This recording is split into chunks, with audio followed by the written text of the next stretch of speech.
teknik eksperimen analisis anorganik kualitatif. Tujuan instruksional khusus. Setelah mempelajari bab ini, diharapkan mahasiswa dapat menjelaskan teknik analisis anorganik kualitatif cara basah. Ya, cara basah karena dilarutkan ya. Cara basah yang meliputi pengendapan, pembentukan gas, perubahan warna, serta dapat menunjukkan hasil reaksi pengendapan secara eksperimental. Seperti yang sebelumnya ya sudah dijelaskan, ini adalah pembagian kimia analitik. Kimia analitik kualitatif yaitu menyelidiki unsur-unsur, gugusan-gugusan, atom-atom, dan molekul-molekul apa yang terdapat di dalam suatu zat yang belum dikenal, baik dalam suatu persenyawaan maupun dalam beberapa campuran persenyawaan kimia. Jadi ini molekul apa atau zat apa ya. Senyawa kimia analitik kuantitatif adalah menyelidiki jumlah atau perbandingan dari unsur-unsur, gugusan-gugusan, atom-atom, dan molekul-molekul dari zat yang telah diketahui susunan kualitatifnya. Jadi jumlahnya ya berapa ya. Nanti di kimia kuantitatif.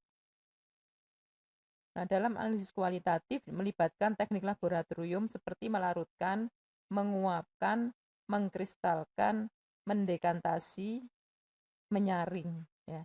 Ini yang utama ya. Jadi semua ini nanti akan dilakukan dalam analisis kualitatif. Nah, melarutkan itu bagaimana ya? Jadi misalnya kita melarutkan sesuatu itu antara sebelum ya misalnya padatan kemudian diberi pelarut itu nanti mereka akan homogen. Nah, itu menjadi sesuatu yang sama itu disebut larutan ya. Jadi tidak terlihat zat yang dilarutkan itu tidak terlihat di sini. Jadi sudah seperti pelarutnya ya, dari nyampur sempurna begitu. Nah, kemudian kalau misalnya itu zat organik ya, zat organik misalnya kita ingin mengambil PB misalnya di dalam daun ya yang tercemar gitu ya. Atau mengambil biji dari daun ya. Atau kalsium magnesiumnya dari daun atau tanaman ya, atau mungkin makanan. Itu kita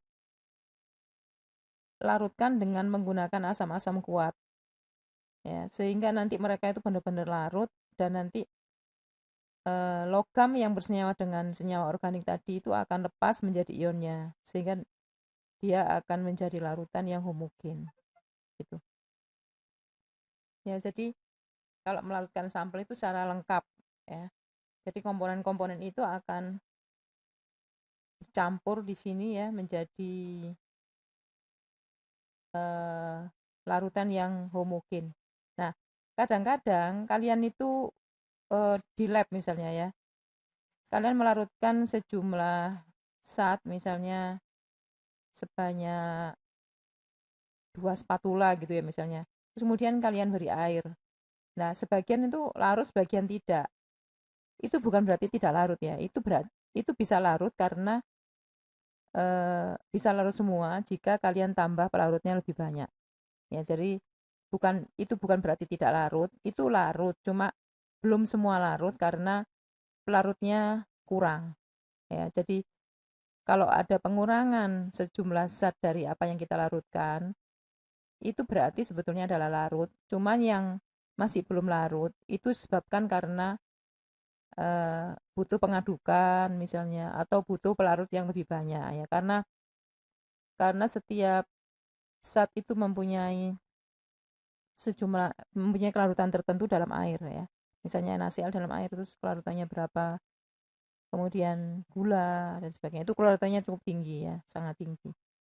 Nah, itu pun kalau mereka jenuh itu juga nggak bisa larut ya. Oleh karena itu mungkin pelarutnya perlu ditambah gitu ya. Jadi kalau ciri-ciri yang bisa larut itu begitu ya. Jadi sebagian larut, kemudian sebagian belum. Itu berarti kemungkinan masih jenuh, kemudian ditambah pelarutnya.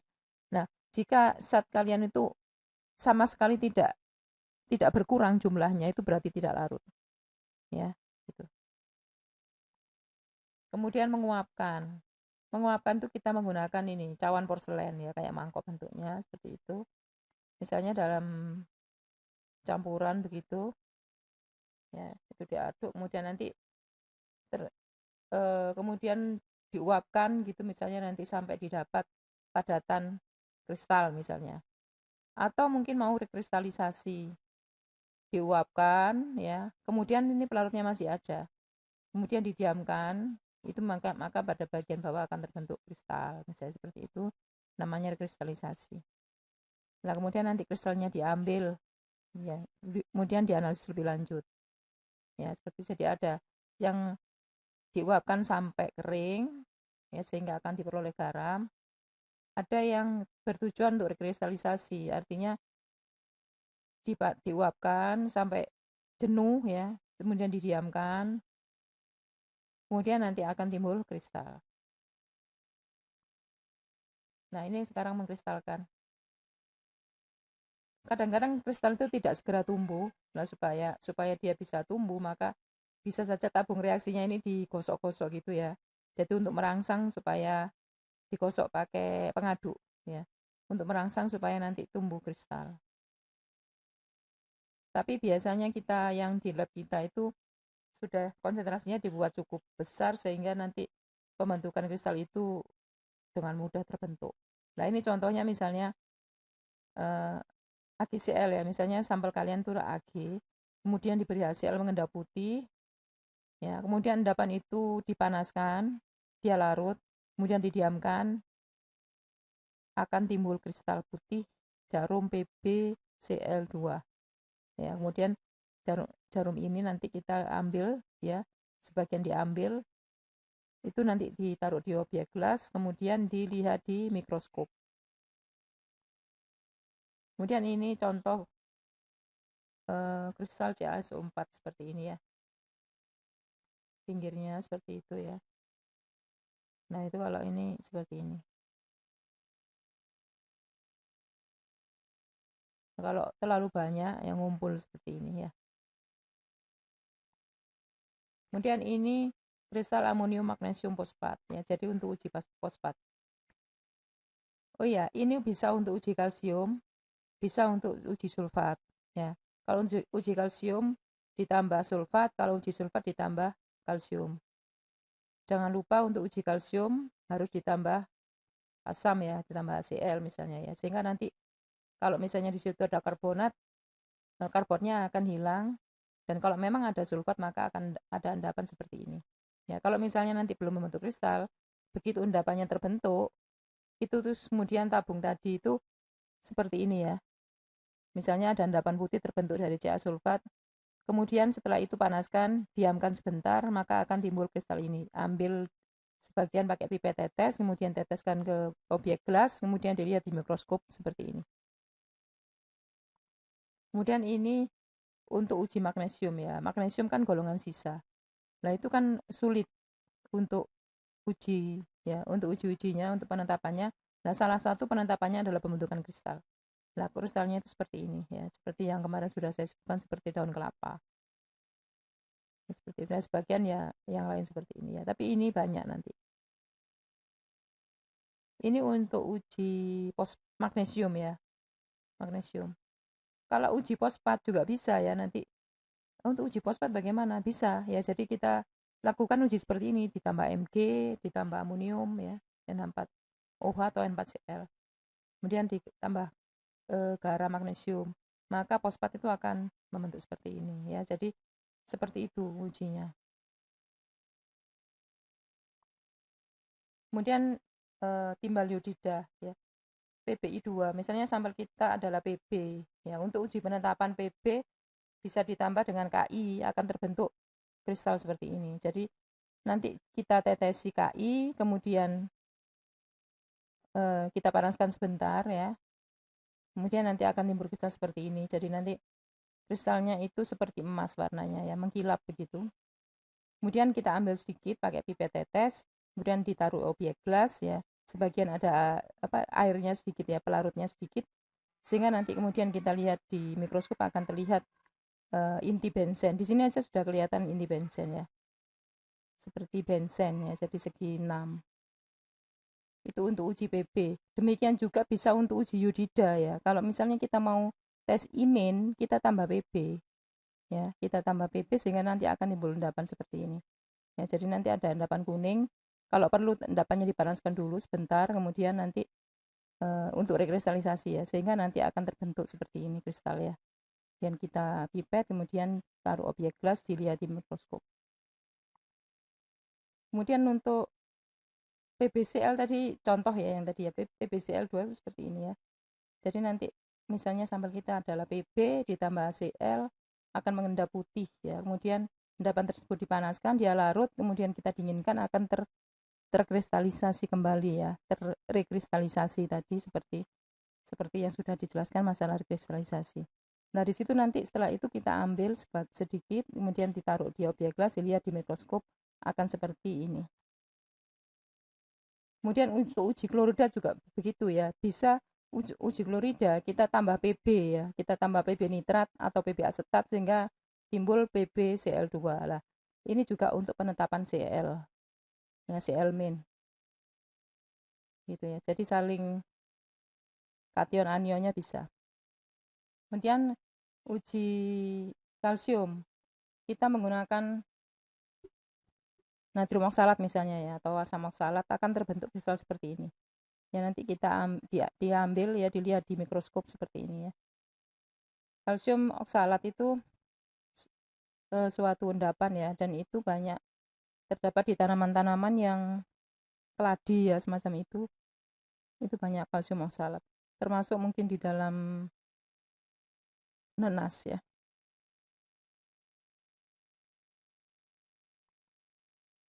Kemudian setelah kristalisasi ya, ini ada dekantasi. Pasnya itu dekantasi gitu ya.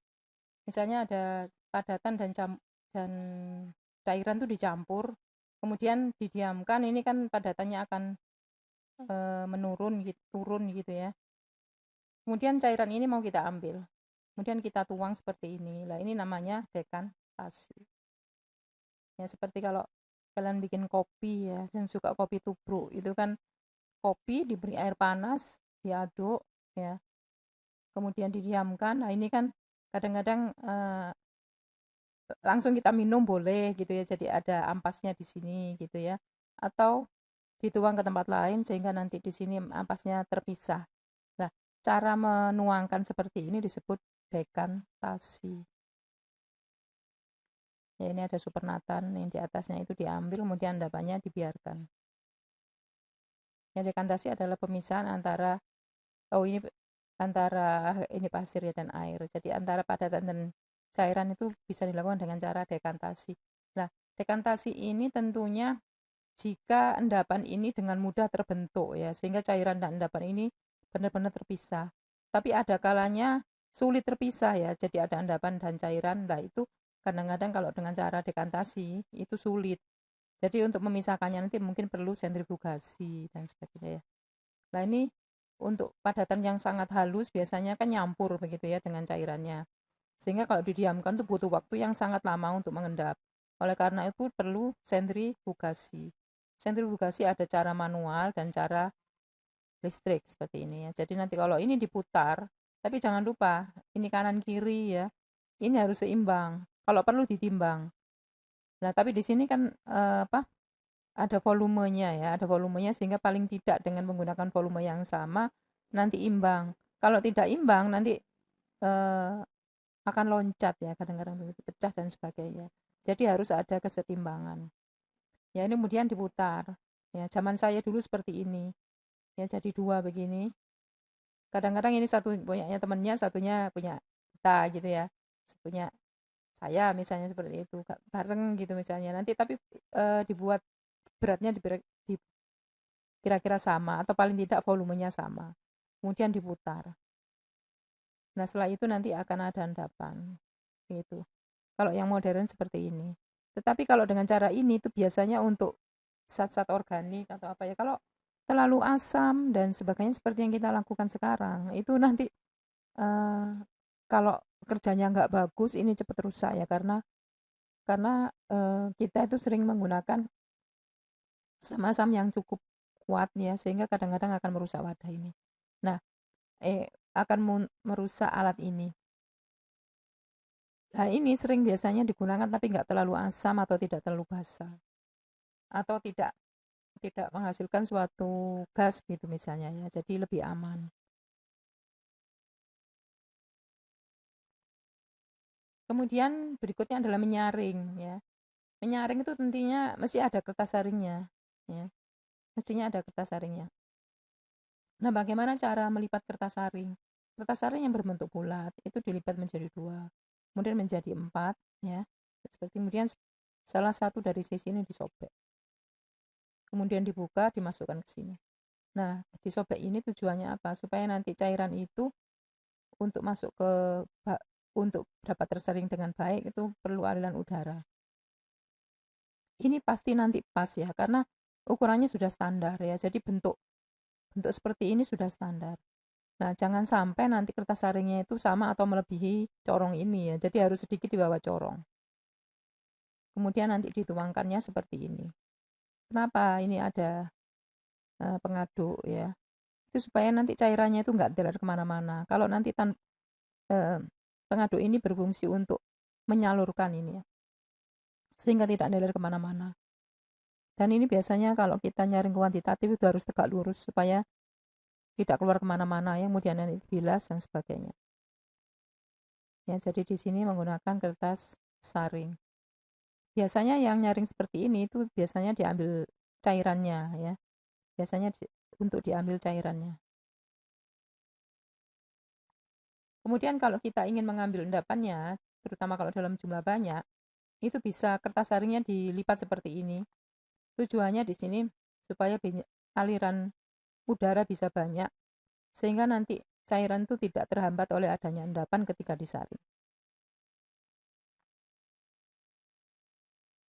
Kemudian baru dikeringkan ya, di oven dan sebagainya ya untuk sintesis garam tertentu ya, misalnya di kimia anorganik nanti kalian seperti itu. Kemudian analisis kualitatif dapat dilakukan pada bermacam-macam skala. Menurut macam zat yang dianalisis ada anorganik, ada organik. Yang organik nanti ada organik kualitatif di laboratorium kimia organik. Kemudian menurut banyaknya zat yang dianalisis, analisis makro 0,5 sampai 1 gram. Ya, sekian gram zat padat atau 20 ml larutan 0,1 per analisis. Jadi nanti kalau kalian praktikum di laboratorium itu diberi sejumlah ini kira-kira. Dan analisis semi mikro kurang lebih 0,05 sampai kurang dari 0,5 gram zat padat atau 1 ml larutan 0,1 m per analisis. Kemudian analisis mikro di bawah 0,05 gram zat padat atau beberapa tetes larutan 0,1 molar per analisis. Untuk analisis rutin oleh mahasiswa, pilihan terletak pada analisis makro dan semi mikro. Terdapat banyak keuntungan bila menggunakan teknik semi mikro, antara lain penggunaan bahan kimia yang diperkecil sehingga anggaran laboratorium dapat dihemat. Kecepatan analisis lebih tinggi karena bekerja dengan kuantitas bahan yang lebih kecil dan menghemat waktu. Kemudian mencuci endapan dapat dilakukan dengan cepat dan efisien karena jumlahnya sedikit. Tapi harus teliti ya, nanti terbuang kalau terlalu sedikit. Kemudian analisis kualitatif menggunakan dua macam uji, yaitu reaksi kering untuk zat-zat padat dan reaksi basah untuk zat dalam larutan. Dalam analisis kualitatif ini hanya dibahas tentang reaksi basah. Ya, jadi nanti kalian sampelnya adalah untuk basah. Sedangkan untuk reaksi kering biasanya untuk bahan-bahan galian ya, bahan-bahan tambang misalnya ya, yang kita tidak tahu lah itu dengan cara reaksi kering itu dapat diketahui. Ini contoh untuk reaksi kering ya. Ini menggunakan mutiara borak namanya ya. Jadi nanti disiapkan kawat ya, disiapkan kawat seperti ini NiCr. Kemudian atau platina. Kemudian ujungnya dibuat bulatan seperti ini. Kemudian ini nanti dipanaskan. Kemudian dicelup pada natrium borak, dipanaskan lagi, celupkan lagi dan seterusnya sehingga akan terbentuk mutiara yang berbentuk seperti ini. Jadi manik ya. Atau manik. Kemudian mutiara borak yang berwarna putih tadi itu di apa ya? dicampurkan begitu ya. Jadi dicelup-celupkan ke sini di apa ya, padat-padat ya. Ini padat dalam keadaan panas, kemudian dicelupkan ke sampel, kemudian dipanaskan lagi. Lah itu nanti akan memberikan warna-warni. Nanti kalau warna merah itu berarti apa, warnanya kuning apa, warnanya biru apa gitu ya. Jadi persis mutiara ya. Nah ini contohnya borax, borax speed test. Ya jadi tadi ini kawat NiCr seperti itu, bagian ujungnya nanti dibuat bulat, dibunterkan begitu, dibuat lingkaran kecil, diameter kira-kira setengah senti. Kemudian nanti ini dipanaskan. Kita bisa menggunakan kaca arloji ya. Dipanaskan, misalnya dipanaskan di api reduksi misalnya ya. Kemudian dicelupkan ke borax ini dalam keadaan kering, panaskan lagi, celupkan lagi, sehingga nanti akan terbentuk mutiara di sini. Nah, mutiara itu nanti digunakan untuk tes apa mineral-mineral ya, misalnya mineral yang dari bahan galian itu. Nah, kemudian dibuat serbuk dulu ya. Ini. Tapi ini garam ini ya, tes garam. Kemudian setelah itu dalam keadaan panas tadi ya, di apa ya? Dicampur-campur di sini ya. Kayak orang bikin donat gitu ya. Jadi gula donatnya lah kayak gitu ya. Kemudian dipanaskan lagi. Nah, jika warnanya dengan menggunakan nyala oksidasi ya, jadi ada nyala oksidasi itu bagian atas karena di sini lebih banyak oksigen, kalau nyala reduksi di bawah ya. Kenapa oksidasi di atas? Karena di sini oksigen ada di atas. Kemudian yang di dalam ini kan tertutup oleh api yang di luar gitu. Nah, kalau dalam keadaan panas dinyala oksidasi maka berwarnanya hijau, maka itu adalah Cu. Kemudian kalau misalnya setelah didiamkan berwarna biru lah itu ya, betul Cu. Kemudian ditambah dengan reaksi yang lain, maksudnya dipanaskan di api reduksi dalam keadaan panas dia tidak ada warna, kemudian untuk ini merah ya, besi seperti itu ya, coklat kekuningan, kemudian kuning, hijau dan seterusnya ya. Jadi untuk memeriksa mineral unsur-unsur ini bisa digunakan dengan cara tes mutiara borat. Itu untuk bahan galian, dan kebetulan zaman saya dulu ada mata kuliah pilihan yaitu analisis bahan galian. Sekarang dihapus ya karena mungkin nggak ada sampelnya. Karena sampelnya itu memang harus benar-benar dari bahan galian. Ya sudah kehabisan sampel ya. Nah ini reaksi yang terjadi ya. Jadi ini reduksi, ini oksidasi, kawatnya seperti ini. Jadi boraksnya kemudian dipanaskan, nah menjadi yang mutiara itu tadi ini. Kemudian dipakai untuk ngetes CO misalnya menjadi biru ya. Jadi bitnya berwarna biru.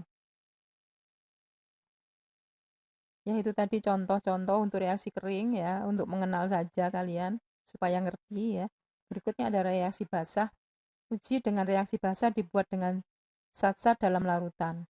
Suatu larutan diketahui berlangsung ya, suatu larutan itu dianggap reaksinya berlangsung jika ada terbentuknya endapan, terbentuknya gas dan perubahan warna.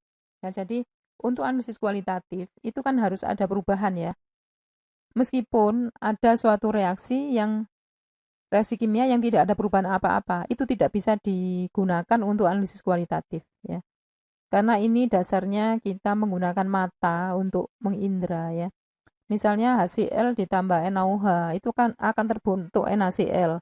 Sama-sama tidak berwarna. Itu tidak bisa digunakan uji ya. Tidak bisa digunakan sebagai uji ya. Jadi NaOH ditambah HCl ya, terbentuk garam.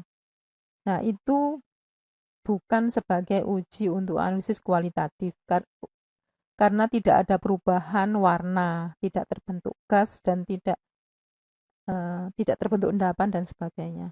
Lah untuk uji Cl misalnya itu kita misalnya nambahkan Ag, lah itu akan terbentuk endapan. Maka itu itulah bisa digunakan untuk uji ya. Kemudian terbentuknya gas juga demikian. Ya, jadi misalnya ada natrium karbonat, kemudian diberi HCl akan keluar gas ya. Gas itu kan kelihatan ya.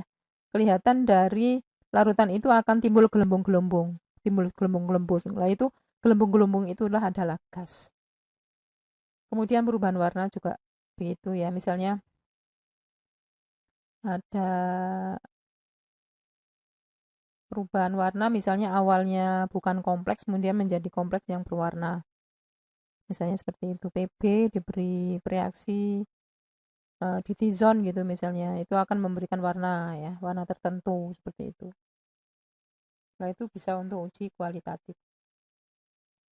Kemudian hasil reaksi pengendapan, dalam pembentukan endapan, reaksi yang digunakan tidak boleh berlebihan. Terbentuknya karena akan terbentuk ion kompleks dan melarutnya sebagai endapan. Jadi tergantung saya tujuannya untuk apa ya. Tergantung tujuannya untuk apa. Tapi kalau untuk tujuan melihat suatu mekanisme reaksi ya, melihat perubahan itu boleh saja ya.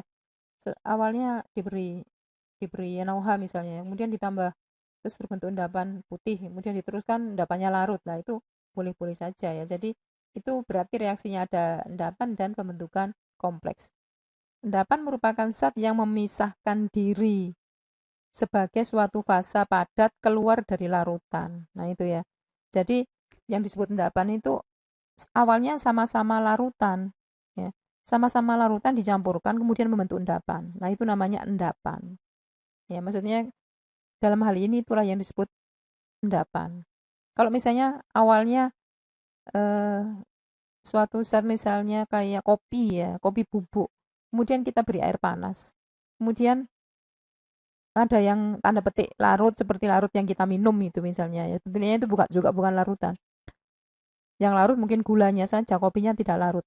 Kemudian ada semacam endapan lah. Nah, endapan itu adalah residu istilahnya ya. Yang tidak larut itu adalah residu ya. Kemudian endapan mungkin berupa kristal atau lokoloid. Endapan dipisahkan dari larutan dengan menyaring atau sentrifugasi ya. Sudah dijelaskan tadi ya sebagian. Endapan terbentuk jika larutan menjadi terlalu jenuh dengan zat yang bersangkutan. Kadang-kadang endapan itu bisa ya karena jenuh itu tadi seperti KSP yang sudah dipelajari sebelumnya ya. Kalau sudah melewati KSP maka akan terbentuk endapan. Terutama memang untuk bahan-bahan yang mengendap memang. Kemudian kelarutan endapan tergantung pada suhu, tekanan, konsentrasi bahan lain dalam larutan itu dan pada komposisi pelarutnya. Jadi suhu kalau misalnya temperaturnya panas, maka kelarutannya semakin cepat misalnya. Seperti orang membuat sirup ya, itu kan masih harus dipanaskan supaya kelarutan gula dalam air tadi besar. Tekanan juga begitu, semakin tinggi tekanan maka kelarutannya semakin besar misalnya. Kemudian konsentrasi konsentrasi bahan lain dalam larutan itu. Kalau sebelumnya itu sudah ada bahan yang terlarut, kemudian kita melarutkan sesuatu, maka kelarutannya menjadi lebih rendah. Karena apa? Karena di dalam larutan itu tadi sudah ada komponen lain, sehingga air hanya mampu melarutkan sebagian dari zat yang kita larutkan. Kemudian pada komposisi pelarutnya, yaitu komposisi pelarut ini maksudnya mungkin ya, kalau misalnya kita mencampur pelarut A dan pelarut B gitu, kemudian kita melarutkan sesuatu lah itu. Kalau memang zat itu lebih larut ke air ya komposisi kalau pelarut lainnya akan mengurangi kelarutan dari zat itu. Nah, ini karena kita belajar dari rumah ya, saya usahakan untuk mencari ya gambar-gambar yang bisa kalian membayangkan gitu kalau kalian bekerja di lab. Tapi ini sebetulnya tidak sesuai juga. Di sini digambarkan. Di sini dipakai labu untuk menghasilkan gas H2S. Padahal di laboratorium biasanya kita hanya menggunakan tabung dan tabung. Jadi di sini kita menggunakan tabung reaksi, ya, tabung reaksi yang bertutup, kemudian dengan menggunakan pipa U atau pipa V, kemudian di sini adalah eh, tabung reaksi yang satunya lagi yang mengandung zat yang mau dianalisis ya. Jadi di sini disiapkan tabung reaksi, kita isi FeS ya, iron sulfida, kemudian ditambah dengan HCl atau di sini boleh H2SO4. Nah, ini HCl atau H2SO4-nya itu harus langsung mengenai ke FeS-nya ya. Kemudian gas yang terbentuk itu nanti diambil ya, diambil gasnya. Itu nanti pipanya harus menggantung ya, maksudnya itu tidak boleh nyelup ya. Ini pipanya nggak boleh nyelup. Kemudian dialirkan ke tabung reaksi yang mau dianalisis. Nah, di sini harus nyelup karena apa? Kita mengambil gasnya. Gasnya ini nanti supaya bereaksi dengan zat yang mau kita reaksikan ya. Jadi supaya nanti reaksinya benar-benar terjadi. Kalau nanti ini di atasnya larutan, nah nanti akan keluar sana 2S-nya ya. Oleh karena itu pipa yang menuju ke sampel itu dicelupkan. Nanti setelah digunakan ini harus dicuci nih ya. Kalau enggak nanti mencemari tes-tes berikutnya kalau kita menggunakan H2S. Nah, di sini harus di atas ya. Gasnya harus di atas karena gas itu memang lepas dari larutan. Ya, jadi gas itu akan melingkupi di bagian atas larutan. Kalau ini tercelup, maka di sini akan cairan ini yang akan mengalir ke atas nanti ketika kita panaskan misalnya ya. Jadi untuk mengambil gasnya maka harus di atas larutan. Ya, jadi jangan dicelupkan. Kalau ini yang boleh dicelupkan, harus dicelupkan ya. Jadi kalian harus tahu itu kapan yang dicelup, kapan tidak. Kemudian ini adalah contoh yang setelah dialiri gas H2S misalnya terbentuk endapan hitam lah, misalnya itu PB gitu ya. AG misalnya itu akan memberikan warna hitam. Kemudian bagaimana tes CO2 yang dihasilkan dari ion karbonat. Misalnya, nah ini caranya ya. Sampel kita misalnya ada nggak tahu kalsium karbonat atau Na karbonat, itu siapkan dulu pipanya. Siapkan dulu eh, ini menggunakan barium hidroksida atau kalsium hidroksida ya. Nah, nanti setelah ini siap ya, pipanya juga siap. Ini di tabung tabung sampel ya. Itu kita tambah HCl, kemudian cepat kita tutup.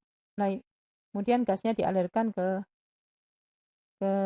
tabung yang berisi BaOH 2 kali. Nah, di sini karena yang diambil gasnya maka dia di atas begini ya, tidak boleh nyelup. Kemudian di sini harus nyelup karena dia supaya bereaksi dengan BaOH ya. Jadi akan membentuk BaCO3 ya. Kalau nanti nyelupnya di bagian atas sini maka CO2-nya akan keluar nanti ya, nggak bisa bereaksi dengan sulfat dengan Ba. Nah, sementara juga begitu yang di sini nanti kalau ini sampai di sana, maka di sini cairan inilah yang menguap ke sana. Ya, begitu. Itu teknisnya. Ya, untuk judul ini sampai sekian. Kalau ada pertanyaan bisa ditanyakan.